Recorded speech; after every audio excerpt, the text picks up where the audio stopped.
या व्हिडिओमध्ये आपण packing efficiency face centred cubic लॅटिसचा स्टडी करणार आहे. म्हणजे म्हणजे पॅकिंग एफिशियन्सी म्हणजे काय, तर percentage occupied area by the crystal lattice is called as packing efficiency. तर फेस सेंटर्ड क्यूबिक स्ट्रक्चरमध्ये all edges are equal and all angles are 90 degree असतात. तर यामध्ये 8 कॉर्नर्सला 8 स्पियर्स किंवा पार्टिकल्स असतात आणि जे क्यूबला 6 फेस असतात. ह्या प्रत्येक फेसवर एक पार्टिकल किंवा स्पियर असतो. असे 6 फेसला 6 पार्टिकल्स असतात. याप्रमाणे त्याची रचना असते. तर इथं आपल्याला समोर डायग्राम दाखवले आहे क्यूबिक स्ट्रक्चर. तर यामध्ये फेस सेंटर क्यूबिक स्ट्रक्चर घेतलेलं आहे. तर यामध्ये A, B, C आणि D हे एक फेस आहे किंवा एक बाजू आहे या क्यूबची. तर या क्यूबवर डी पॉईंटचा एक स्पियर दाखवला आहे. त्यानंतर बी पॉईंटचा एक स्पियर दाखवला आहे. म्हणजे कॉर्नरचे हे बी कॉर्नरचा स्पियर आणि हा डी कॉर्नरचा स्पियर.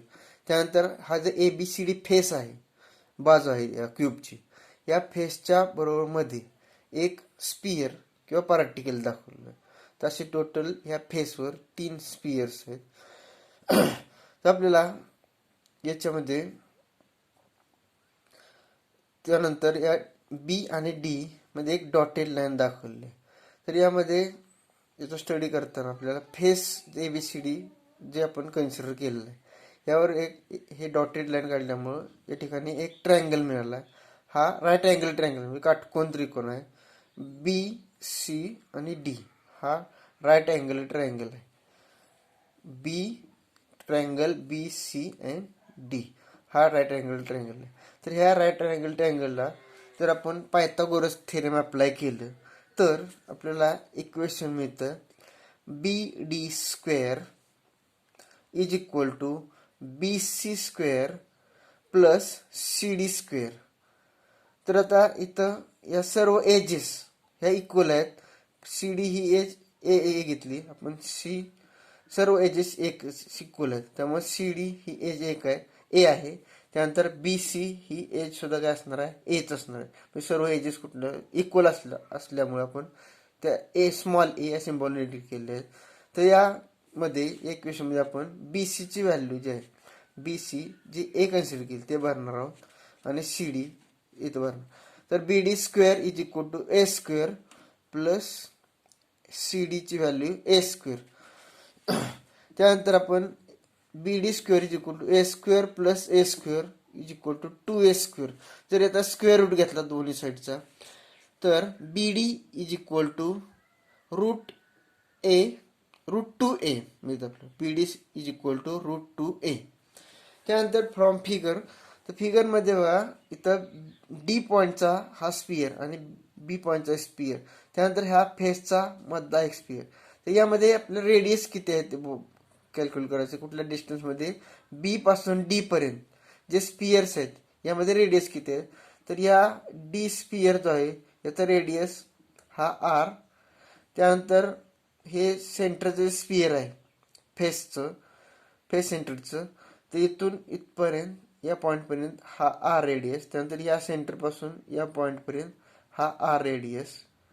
त्यानंतर इथून ह्या बी पॉईंटपासून म्हणजे सर्कलच्या सेंटरपासून या पॉईंटपर्यंत हा R रेडियस.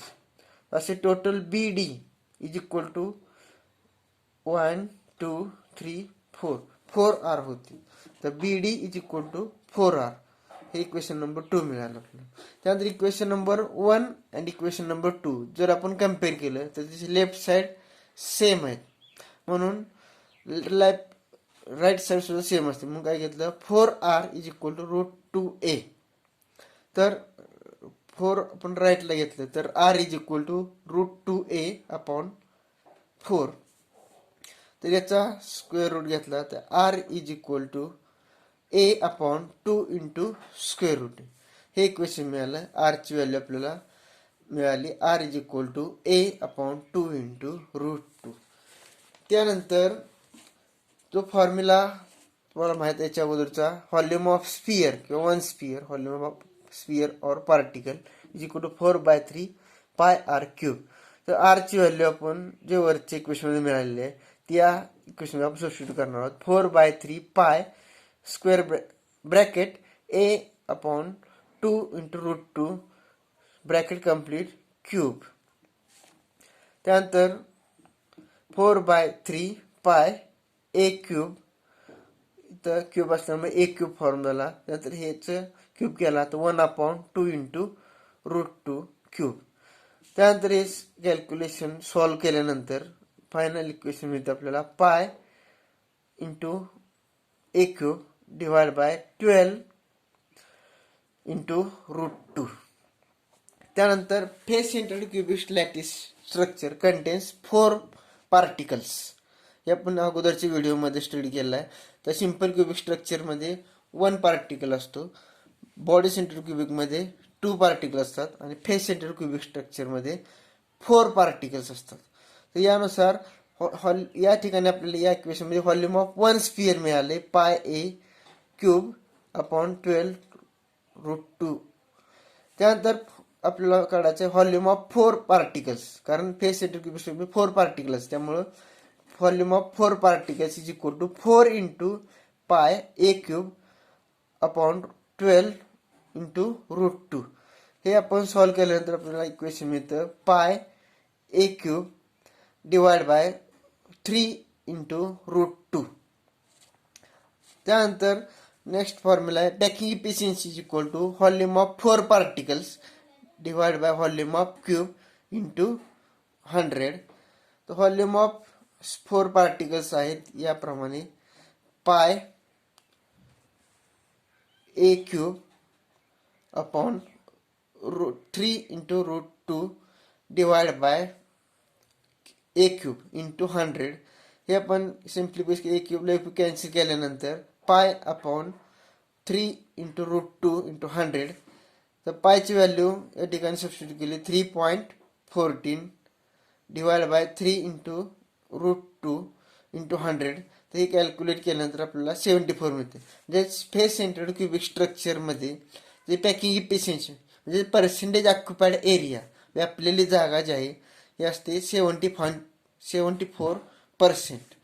त्यानंतर यामध्ये असणारा एम्प्टी स्पेस आहे म्हणजेच अनऑक्युपाईड एरिया किंवा त्याला व्हाईट स्पेस म्हणतो, तो असतो white space is equal to 100 minus 74 is equal to 26%. म्हणजेच फेस सेंटर क्युबिक स्ट्रक्चरमध्ये ऑक्युपाईड एरिया म्हणजे पॅकिंग इफिशियन्सी किंवा डेन्सिटी त्याची व्यापलेली जागा हे असते 74% आणि अनऑक्युपाईड एरिया म्हणजेच बिगर व्यापलेला एम्प्टी स्पेस किंवा व्हाईट्स आपण म्हणतो तो व्हाईट स्पेस असतो 26%.